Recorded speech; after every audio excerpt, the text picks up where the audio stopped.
हमारे यहाँ पे दुनिया के बहुत सबसे अच्छे इंस्टीट्यूट भी हैं, हम उनकी कदर नहीं करते। JNU हुआ, IIT हुआ, उस तरह के इंस्टीट्यूट भी हैं, लेकिन हमारे यहाँ दुनिया में ज़्यादातर हमारे जो इंस्टीट्यूट हैं वो ऐसे हैं जो दुनिया में कहीं भी रैंकिंग पे नहीं आएंगे। आपने क्या किया, 3 साल की डिग्री को आपने 4 साल का बना दिया। कहने को तो बहुत अच्छा लगता है कि भाई आप एजुकेशन को बढ़ावा दे रहे हो, है ना।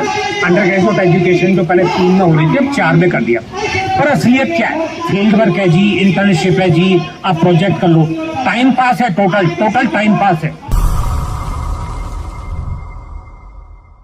मैं एक तरह से लकी रहा हूँ कि कम से कम मैं 2 यूनिवर्सिटीज में पढ़ा हुआ हूँ, एक इंडिया में और एक कनाडा में, और दोनों काफ़ी प्रतिष्ठित यूनिवर्सिटीज हैं जहाँ पर मेरी एजुकेशन है। तो मेरा भी अपना एक एक्सपीरियंस है उस चीज़ को लेकर। तो बेसिकली कुछ बातें हैं। एक तो फंडिंग की बात जो कही गई है, फिर मैं ज़्यादा रिपीट नहीं करूँगा कि बहुत सालों से 1968, 1986 तभी से कहा जा रहा है कि सरकार पब्लिक सेक्टर में एजुकेशन पर 6% ऑफ GDP खर्च करेगी, लेकिन हम सभी को पता है कि वो नहीं अचीव हो पाता।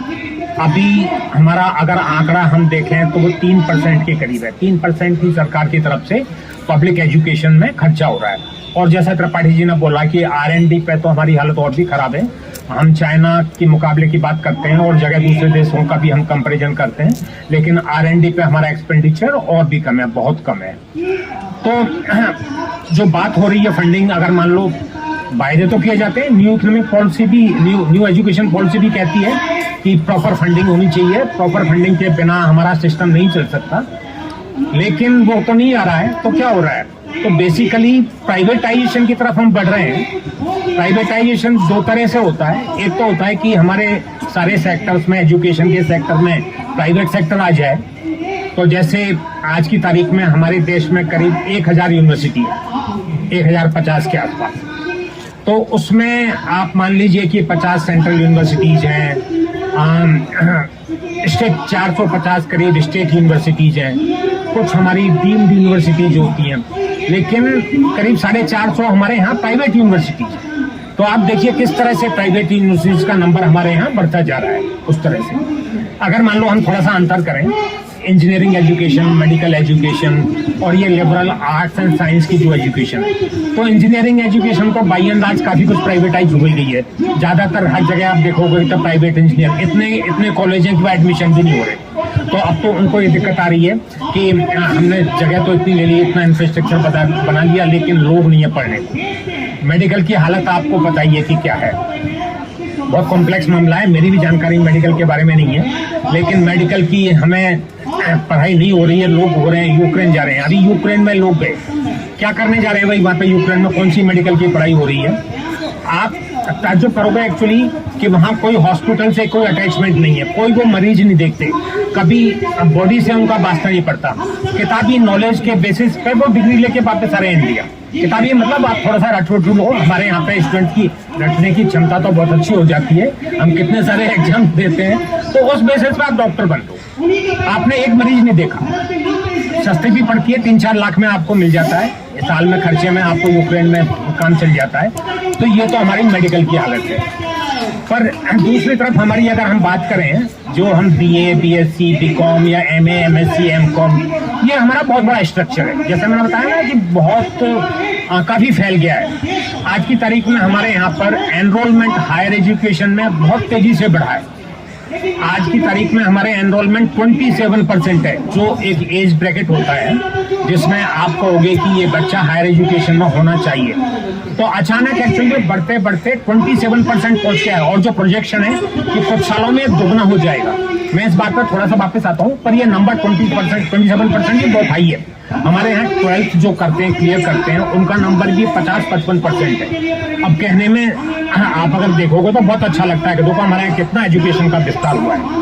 लेकिन मैं जो कहना चाह रहा हूँ कि प्राइवेटाइजेशन 2 तरह से, या तो प्राइवेट यूनिवर्सिटी खुल जाए, या जो पब्लिक यूनिवर्सिटीज होती हैं उनको आप एक तरह से प्राइवेटाइज कर दो कि भाई पैसा वाले ही पढ़ पाए। तो जैसे मान लो MBA के कोर्सेज हैं या प्रोफेशनल कोर्सेज हैं, आपको कहा जा रहा है कि आपको लोन लेना पड़ेगा, सरकार ग्रांट नहीं देगी, तो आप ऐसे कोर्स खोलिए जहां से आप पैसा वसूल कर सकते हो, तो वो भी प्राइवेटाइजेशन है। प्राइवेटाइजेशन का मतलब अपने पैसे से रिकवरी के बेसिस पे, कॉस्ट रिकवरी के बेसिस पे बच्चा वहां एडमिशन लेता है और वो उस तरह से अपर मिडिल क्लास का बच्चा ही उस तरह की एजुकेशन पा पाएगा। तो मैं एक सवाल पर दोबारा आता हूँ, एनरोलमेंट के सवाल पर मैं दोबारा आऊंगा, लेकिन एक दो मुद्दे मैं और उठाना चाहूंगा। एक तो जो नई चीज चल रही है, मैं इनके बारे में बात करना चाहता हूँ। एक तो ये जो हमारा नया जो टेस्ट चालू हुआ है, CUET, central university entrance test. अब शिकायत आ रही थी कि भाई पहले वाले हमारे सिस्टम में जो जिस तरह से एडमिशन होता था उसमें बहुत दिक्कत थी, कितने हजारों लाखों लोगों के 100% मार्क्स आ जाते थे, तो अब कैसे डिस्क्रिमिनेट किया जाए कि उसको कहाँ एडमिशन मिले। तो ठीक है भाई, टेस्ट चाहिए, एक ऐसा टेस्ट चाहिए जो एक यूनिफॉर्म हो, तो उसमें केरला का, यूपी का, तमिलनाडु का सबके बच्चों को बराबर का मिले। अभी तक तो जो हमारा सेंट्रल यूनिवर्सिटी का जो टेस्ट है वो खाली सेंट्रल यूनिवर्सिटीज के लिए लागू हुआ है। तो चलो आप उस पर कह सकते हो कि सब एक प्रॉब्लम थी, उसको सॉल्व करने के लिए हमने एक दूसरा तरीका निकाला, लेकिन सवाल यह है कि ये सरकार एक्चुअली और नई एजुकेशन पॉलिसी में इस टेस्ट को बढ़ाने की बात हो रही है। इस टेस्ट के बेसिस पे कहा जाएगा कि सभी यूनिवर्सिटीज पे, सेंट्रल ही नहीं बाकी यूनिवर्सिटीज भी इस तरह के टेस्ट को यूज करें। और सेकेंडली कि अंडर ग्रेजुएट ही नहीं, ये हायर एजुकेशन में भी इस तरह का कोई टेस्ट हम बनाएंगे तो उसके एडमिशन्स भी उसी बेसिस पे। अब हमारी प्रॉब्लम ये है कि हमारे कंट्री में जितनी डिस्पैरिटी है एजुकेशन, हमारे यहाँ पे दुनिया के बहुत सबसे अच्छे इंस्टीट्यूट भी हैं, हम उनकी कदर नहीं करते। JNU हुआ, IIT हुआ, उस तरह के इंस्टीट्यूट भी हैं, लेकिन हमारे यहाँ दुनिया में ज़्यादातर हमारे जो इंस्टीट्यूट हैं वो ऐसे हैं जो दुनिया में कहीं भी रैंकिंग पे नहीं आएंगे, मतलब एकदम बॉटम में आएंगे। तो पहली बात तो आप एक्चुअली कोई ऐसा सिस्टम नहीं बना सकते जो इतने सारे स्टूडेंट्स को एक ही टेस्ट के थ्रू जज कर पाए। हम एक्चुअली IIT सिस्टम में रहते हैं, IIT सिस्टम में भी ये प्रॉब्लम आती है कि भाई कैसे करो, सारे इंजीनियरिंग के सबको एक ही टेस्ट दोगे तो उससे तो बात बनेगी नहीं। बहुत हल्का सा टेस्ट बना दोगे तो सबके 100% आ जाएंगे, बहुत मुश्किल सा टेस्ट बनाओगे तो सबके 0 आ जाएंगे ज़्यादातर के। तो हमने 2 टेस्ट बनाए, एक तो मेन बनाया, एक एडवांस बनाया। लेकिन ये जो सिस्टम है अंडर ग्रेजुएट एडमिशन में, इसमें अगर एक टेस्ट बनाओगे तो हमारी स्टेट यूनिवर्सिटीज का क्या होगा? भाई हमारे यहाँ DU है, JNU है, बहुत सारे हैदराबाद है, जब बहुत सारी जगह पे है, जादवपुर है, बहुत अच्छी जगह भी है, पर सब तो ऐसी नहीं है ना, बहुत गिनी चुनी ही ऐसी एक्चुअली हमारे यहाँ पे इंस्टीट्यूट होते हैं जो इस हाई लेवल पे होते हैं। तो कहने का मतलब है कि ऐसा टेस्ट बनाया नहीं जा सकता एक जो सबको जज कर ले। और दूसरी बात मैं कहना चाहूँगा कि यहाँ ऑटोनॉमी खत्म हो रही है। अब JNU टॉप क्लास है, DU टॉप क्लास है, आप कॉमन टेस्ट के थ्रू एडमिशन करोगे। अच्छा, टेस्ट PG में भी कह रहे हो कि आप कॉमन टेस्ट के थ्रू करोगे। पहली बात तो टेस्ट कैसे होते हैं? मल्टीपल चॉइस वाले होते हैं, है ना, एक क्वेश्चन होता है, उसके 4 आंसर होते हैं। हर सब्जेक्ट में एक्चुअली इस तरह से आप जज नहीं कर सकते।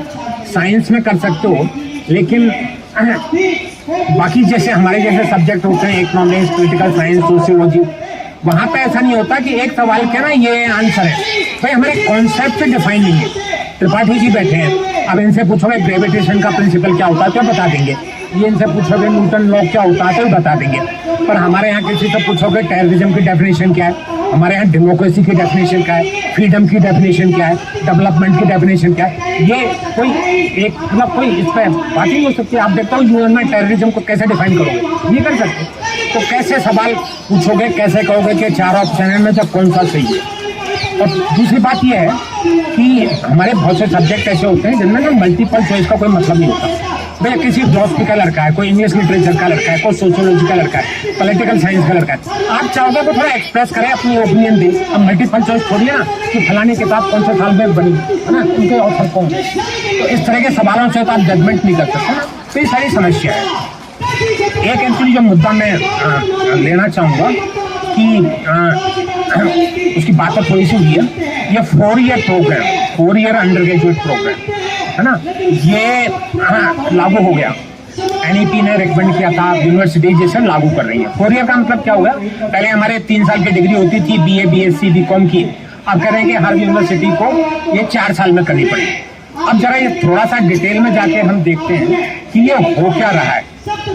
बाई चांस एक्चुअली मैं एक हरियाणा की एक यूनिवर्सिटी में BOS जो होता है ना, बोर्ड ऑफ स्टडीज का मेंबर हूँ। मेरे को थोड़ा सा मौका मिला वहाँ पर देखने को कि ये असली में क्या चेंज आ रहा है, क्या हुआ है इसमें कोरियर वाले प्रोग्राम में। आपने क्या किया, 3 साल की डिग्री को आपने 4 साल का बना दिया। कहने को तो बहुत अच्छा लगता है कि भैया आप एजुकेशन को बढ़ावा दे रहे हो, है ना। अंडर ग्रेजुएट एजुकेशन जो पहले 3 में हो रही थी अब 4 में कर दिया। पर असलियत क्या है, असलियत में यह है कि एक्चुअली ये 3 साल का जो कोर्स होता था आपने उसको 2 साल का बना दिया।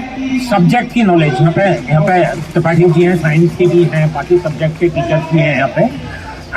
क्या हुआ, हमारे यहाँ पे 4 साल करेंगे, 4 साल में हम ये प्रोग्राम करेंगे। पहली साल में आप क्या पढ़ाओगे, पहली साल में आप ज्यादातर ना बहुत ही हल्के लेवल के इंट्रोडक्टरी चीजें पढ़ाओगे। कौन सी चीजें जो बच्चा स्कूल में पढ़ के आ गया। हमारा स्कूल भी काफी 12 साल का होता है, काफी कुछ बच्चा पढ़ के आता है, ऐसी बात नहीं है। साइंस का, सोशियोलॉजी वगैरह, हिस्ट्री, थोड़ी सी आप वही चीज रिपीट करोगे। तो मैं एक्चुअली बताना चाहूंगा कि जिस यूनिवर्सिटी का नाम तो नहीं लेना चाहूंगा, तो पहले साल का उनका जो प्रोग्राम है उसमें आधा तो है सब्जेक्ट का। सब्जेक्ट में मेजर की बात आती है ना कि एक सब्जेक्ट को आप मेजर करोगे और सब्सिडरी सब्जेक्ट होते हैं। तो पहले साल में आधा तो है सब्जेक्ट का, आधा ये बहुत ही लो लेवल का इंट्रोडक्शन है। सेकेंड ईयर ठीक है, थर्ड ईयर ठीक है, फोर्थ ईयर बिल्कुल जीरो है। फोर्थ ईयर में कोई वैल्यू एडिशन नहीं हो रहा है। थोड़ा सा आपसे कह रहा हूँ रिसर्च कर लो। मैं जिस यूनिवर्सिटीज की बात कर रहा हूँ वहां 6 क्रेडिट का रिसर्च है खाली एक कोर्स के बराबर। बाकी क्या है, फील्ड वर्क है जी, इंटर्नशिप है जी, आप प्रोजेक्ट कर लो। टाइम पास है, टोटल टाइम पास है। मतलब कहने का मतलब है कि first year time pass, second year time pass. तो आपने किया क्या, आपके 2 साल ही बचे खाली। तो कहने को तो आपने दुनिया भर को कह रहे हो कि हमने 3 साल का कोर्स था उसको 4 कर दिया, लेकिन दरअसल में आपका 3 साल का कोर्स आपने 2 साल का कर दिया। बाकी तो आप बच्चों को छूट करो। और होगा क्या, चौथे साल में आप कुछ भी नहीं पढ़ा रहे तो बच्चा जो सेकेंड और थर्ड ईयर में जो पढ़ेगा ना वो भी भूलेगा। मोती